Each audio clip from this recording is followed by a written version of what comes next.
Alright, welcome back once again to Road Warrior Ripoff Week, and today we're going to be looking at the Exterminators of the Year 3000 from 1983, an Italian film. Now, when it comes to Italian Mad Max knockoffs, I had to be very selective as there's tons of them, but ultimately picked this one because out of all these movies I've seen, this one is probably the most shameless. Now you may have noticed that with our previous entries so far, while the look and feel of the Road Warrior was definitely present in them, they took their own liberties and ultimately made the world within them feel like their own.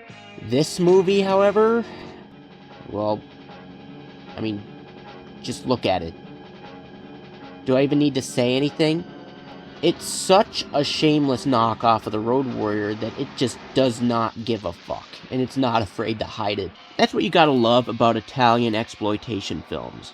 The movie industry there in the 70s and 80s was kinda like the Wild West of filmmaking. The amount of shameless cash grabs they produced that were nothing more than inferior carbon copies of more successful movies from the West were so abundant that it's actually insane. They ripped off American films, Australian films. Hell, even their own fucking movies weren't safe. You couldn't stop them. They were relentless. Everything was fair game. Literally just about any movie that was successful, I guarantee you Italy ripped it off in some way or another. So as the title suggests, the movie takes place in the year 3000. Or wait, just to be cryptic, it actually takes place in the year like 2980 or something. I mean, I guess that's not too far off, but still, that kind of means the title's a lie. Whoa. An Italian movie with a confusing or unreliable title? Who would have guessed? So unlike our previous two entries, in this world it's not oil or gasoline that's running out. Can you guess what it is? Give up? It's water. Yeah, water. They explain how a nuclear war devastated the planet almost 1,000 years prior, and as a result, all the oceans of the world dried up, and now water is the most precious and valuable resource on the planet. Yeah, but oil? 1,000 years from now? I guess that's still in abundant supply. I mean, without the oceans, I guess that makes harvesting the oil pits on the sea floor much easier. And maybe you could argue that the nuclear fallout and death of millions helped create more oil along the way, considering oil is made out of long dead animals after all. The movie starts off with some cops issuing some dead guy in his car a ticket. You know, it figures that even after the fucking apocalypse, you still can't escape from the corruptness of the police. But I don't even get it. Clearly this guy has been dead for quite a while. I mean, look at him. He's nothing but bones, for fuck's sake. That would be funny though, wouldn't it? The idea that you still gotta pay for your ticket even after death? Like, yeah, we know you're dead and everything, but you're still parked illegally. Then all of a sudden a mysterious man in a car appears.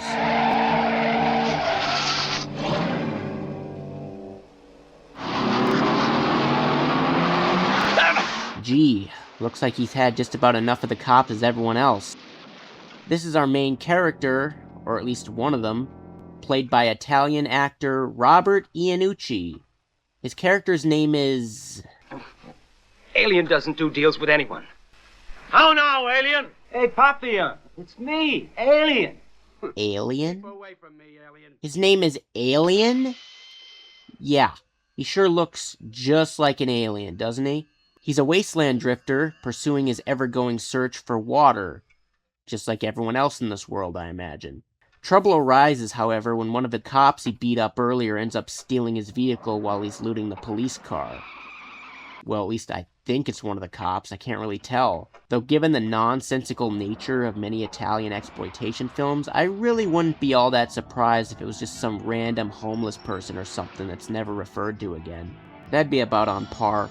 This leads to a pretty decent chase scene, with some good car stunts and action. I do wonder though if these structures here were sets, or if they actually just found some abandoned settlements out in the desert and thought, well, nobody's gonna miss these, might as well destroy them. You know, that's what you gotta love about indie filmmaking. Go out and shoot some shit, find some shit, maybe even destroy some shit while you're at it. Who cares? We're making a movie, fuck you. Well, Alien here ends up flipping the cop car and letting the perpetrator get away. The dumbass. We cut to some nearby settlement where some wasteland survivors are living, including some kid who talks to his pet hamster. He's got to come sooner or later, Jojo. He's just got to come. The weirdo. Who talks to their pets anyway? What kind of fucking dweeb do you have to be to do something like that? Man, that was a pretty good joke I just made, but... Wait, hold on a minute. Oh my god, it's Biscuit! Who's a good dog? Who's a good dog? Who's a good dog? The kid is waiting for his dad to come back. Well, that's pretty relatable. I'm still waiting for my dad to come back from getting milk at the store. Some other kids come over and try to play with him, but when he mentions he's waiting for his dad to come back, the other kids make fun of him, expressing their belief that his dad was a traitor that'll never come back with the water he so confidently promised to get. He runs to his mom, who works in an underground greenhouse, who assures him his dad will return with the water. This older guy, who I guess runs the settlement, explains how if he doesn't return soon, then all their crops will die, and the community will ultimately starve. He should have been back by now. After all, you know he's been gone a whole week. Wait, he's only been gone a week? They set this up as if he's been gone much longer, like for several months. Gee, those kids are really assholes. Like, haha, your dad's a schmuck. He's never coming back. Like, bro, he's only been gone a week. That's like the length of a normal vacation. Some of the village people decide to create a search party and go out looking for them. And the kid tags along too, I guess, because, you know, kids always make exploitation films better, right? I mean, just ask all those kids in the Gamera movies.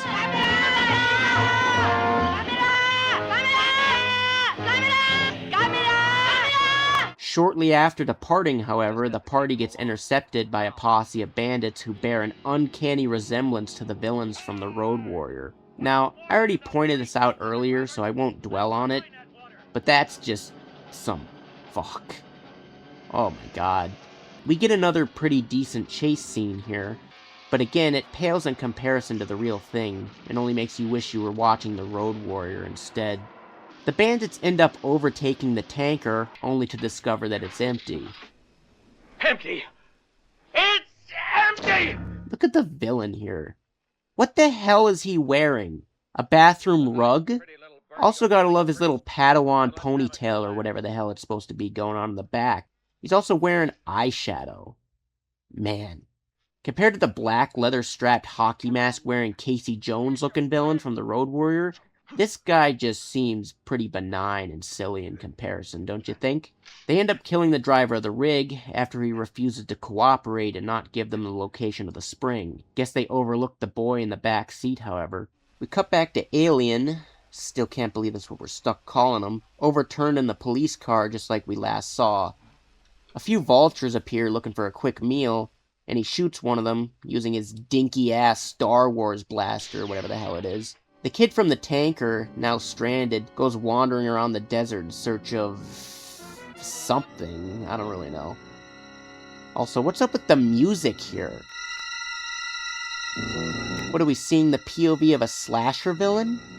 Oh look, he found a harmonica, and his hamster seems to like it as well.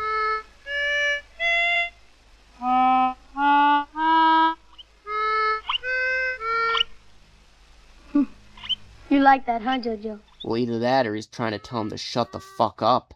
The kid ends up discovering our protagonist, still trapped in the overturned cop car, and agrees to help him out of his predicament if he can assist him in obtaining another tanker truck. Our boy Alien agrees, only once free does he steal the kid's thermos and explain how Alien doesn't actually make deals with anyone. Alien doesn't do deals with anyone. The asshole. The kid still saved you. You owe him that much. He tries to abandon the kid in the desert, only for the boy to follow him wherever he goes. Man, that's just how kids are, isn't it? Tell them to leave you alone and they only become more persistent to bug you. Now fully accepting he can't get rid of this kid, Alien decides to ask the boy, whose name is Tommy by the way, if he does actually know the location of a water spring. Tommy assures him he knows of its location, and claims he needs that tanker to obtain the water for the people of his settlement, or else they'll all die. Alien begrudgingly agrees to help the kid, as long as there's something in it for him. But oh shit! It's Mascara Man and his legion of gooners. We learn aliens stole his car from this guy.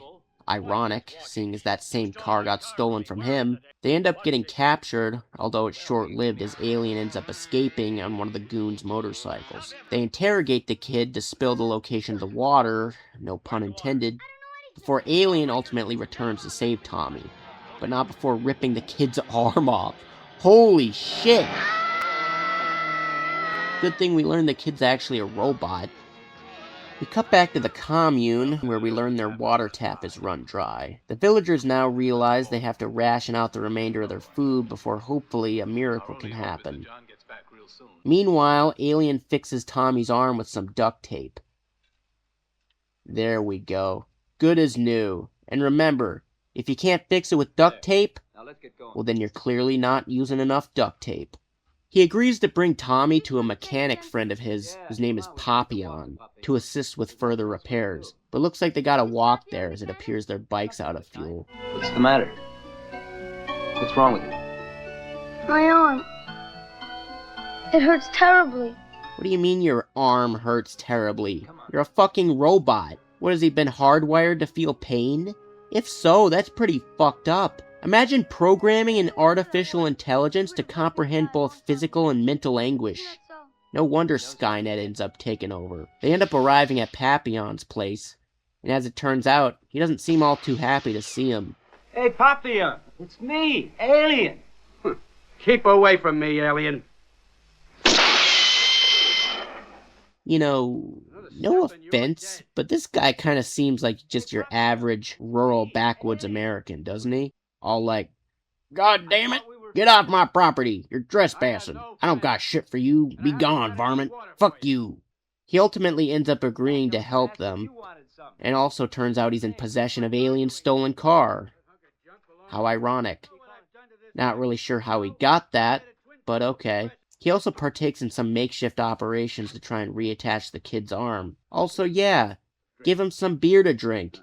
I mean, he's a robot anyway, so I guess underage drinking laws don't apply. I mean, hell, it's the apocalypse. Life's so tough, the newborn infants could probably chug down a whiskey if they wanted to. We get some exposition here about how this guy was once an astronaut in his youth, and how he remembers what the world used to be like before the ozone layer disappeared. He tells the kid about the Earth, how it used to have clouds and rain, and Tommy seems very transfixed on this idea. Maybe a little too much. Meanwhile, Alien goes back out to sit in his pride and joy, only to be ambushed by an intruder in the back seat. Only to discover that it's a girl. A girl? Oh, no shit. When did that happen? Trash. Trash? Oh, that's a great name. What, does she like to fantasize about old men ripping her apart and dancing in graveyards naked? And what, he knows this girl? Guess they're like a package deal. And that's a great couple name, isn't it? Trash and Alien? Sounds like the exact words you'd use to describe a lot of the movies in the Italian sci-fi subgenre. We learn Alien apparently left Trash for dead out in the desert at the mercy of the barbarians. I'll be back in a few minutes, you said. And you leave me alone in the middle of the desert with the barbarians. Gee, he's such a gentleman, isn't he? We cut back to the mechanic, where he's fixed Tommy's arm, but got him pretty fucking drunk in the process. How do robots get drunk? I guess the same way they can apparently feel pain, too. Who gives a shit at this point? Who cares? We learn that Trash was not only the one who stole Alien's car earlier, but is also in possession of a tanker. They make their way back to the spring, only to be intercepted by our road warrior villain and his bandits. And you know, I gotta be honest, this guy is such a fucking lame villain compared to our previous two entries. It's almost unbearable. I mean, the last two movies, our leading villains were Doug McClure, a crazy Native American psycho murderer, and an unhinged psychotic army colonel with a badass weaponized semi-truck. But this guy just sucks. He's so generic and forgettable. You could replace him with anyone else and it wouldn't matter. Hell, you could replace him with Big Bird for all I care. What follows here is another pretty decent action scene, although do I really even care? Not really. The villains want the water, as if that's not clear. The tanker ends up getting salvaged, and Trash taken hostage.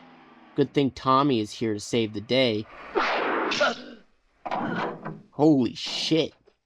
Bro's got some Snake Plissken type reflexes going on here. Throw it down. Go on, kiddo, or I'll kill her. They end up blinding the strapped leather-clad lady here long enough for Trash to escape. Then the old man tries fighting her like a real man. Well, that wasn't a good idea. You knew she had those Wolverine claws. What did you think was gonna happen? Well, he's dead. Who cares? The movie goes on. They leave the tank behind to go fetch Alien, and again, they should have made sure that leather-clad Wolverine lady was really dead, because in her dying days, she turns the nozzle and begins to let all the water out. Dumbass. Why would you do that? Now all the water you worked so hard to get is gonna be gone. Alien gets his car stuck in the sand, all the while being pursued by the villains, only to be saved by Tommy and Trash, who start throwing dynamite. Well, he sure gave up fast. Fucking pussy.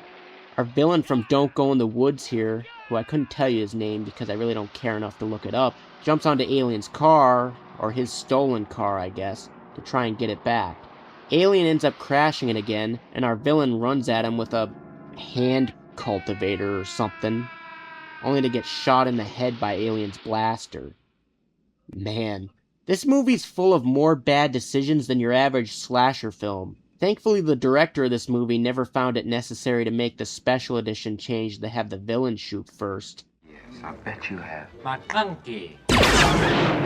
With the bandits now defeated, our heroes make their way back to the tanker, only to discover that the water's all gone. Oops.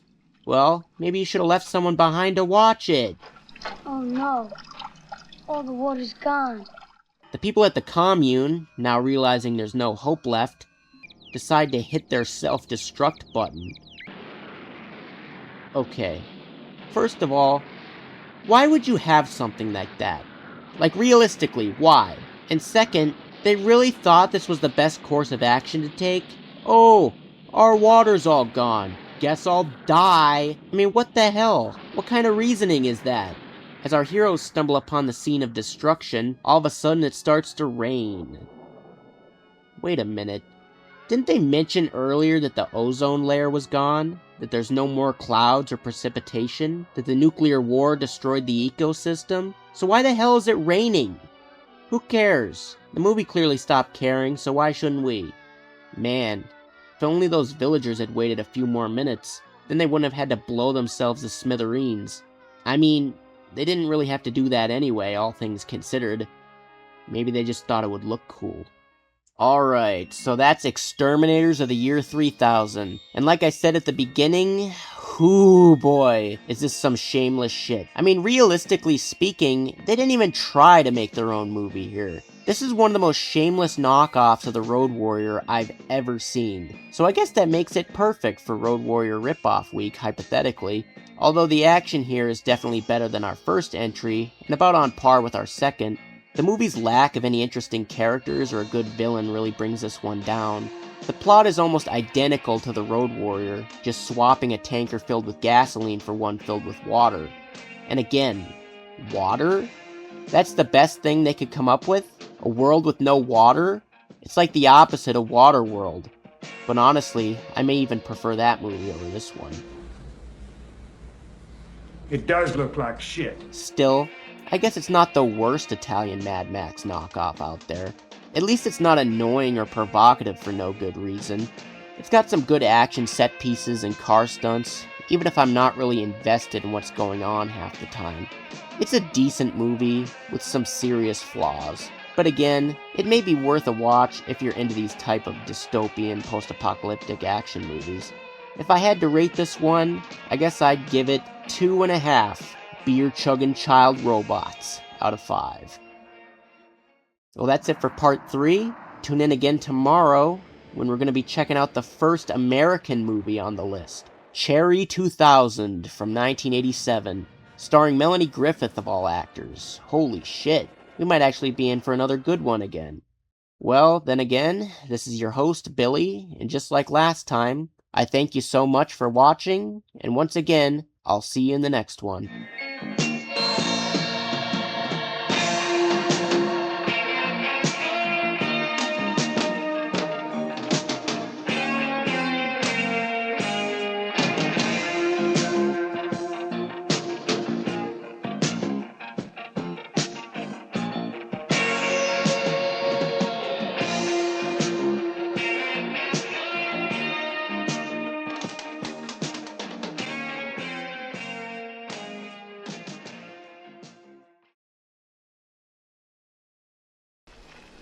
You'd better tell me where that water is, son, or we're gonna have a real problem here.